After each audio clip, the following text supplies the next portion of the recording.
Sa ngayon, wala pang opisyal na trade. Pero ang pinakatotoong destinasyon na lumalabas sa tsismis, runs ngayon kay Javi Gomez de Leaño kung ete-trade siya ng Magnolia ay ang Converge Fiberxers.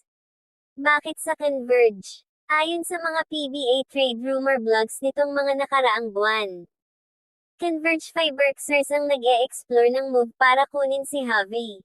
Ang dahilan, bro factor, nandun na yung kapatid niyang si Juan Gomez de Leaño sa Converge at nangunguna sa backcourt nila. Dream reunion daw ito para sa mga fans at pwedeng maging offensive nightmare dahil kabisado ni Juan yung laro ni Javi. Sa Magnolia, reportedly hindi masaya si Javi sa playing time na 14 minutes per game at career low 4 points per game lang daw average niya. May problema ngayon ang Magnolia sa frontcourt matapos ma-injure si Russell Escoto sa ACL. Kaya kung kakatok ang Converge para kay Javi, ang sinasabi ng mga nag-a-analyze, huwag lang basta fair value, humingi ng solusyon sa big man problem. Ang pangalang binabato, Justin Arana ng Converge. Bata, elite rim protection, at modern big na eksaktong kailangan ng Magnolia ngayon. Kinuha si Javi ng Magnolia galing Terre Firma noong August 2025 kapalit ni Jerick Ahanmisi at second round pick. At 3-year deal pa siya sa Magnolia. Pero ngayon 2026, bumaba minutes niya at yung Converge Rumors. Wala pang kumpirmasyon mula sa PBA o sa teams. Pero kung tatanungin kung saan ang totoong destinasyon base sa pinakamalakas na usapan ngayon, ay sa Converge Fiberxers para mag-reunite sila ni Juan. Samantala, si James Lapot din daw nasa trading block ng Magnolia ngayon, 6'10" center siya at 29 years old na.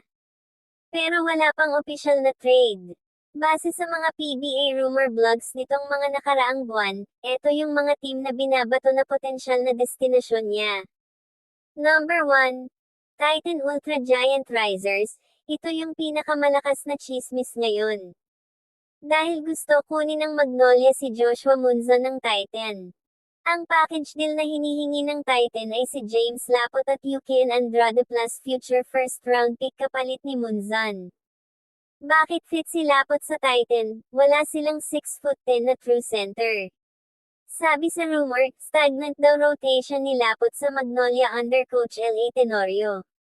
Sa Titan, bibigyan siya ng consistent minutes para ma-unlock yung defensive at rebounding potential niya.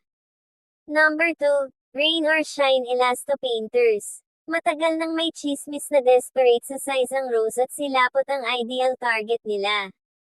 Pero may problema, ayaw daw basta pakawalan ng Magnolia si Lapot nang walang kapalit na quality big man din. Dahil bihira ang 6'10" sa PBA, at kailangan nila ng depth sa bigs. So kung mangyayari, dapat malaki rin ang ibibigay ng Rose. Number 3, TNT Tropang 5G. May YouTube title na lumabas, James Lapot 4-Poi Airing Trade, Magnolia TNT payag na.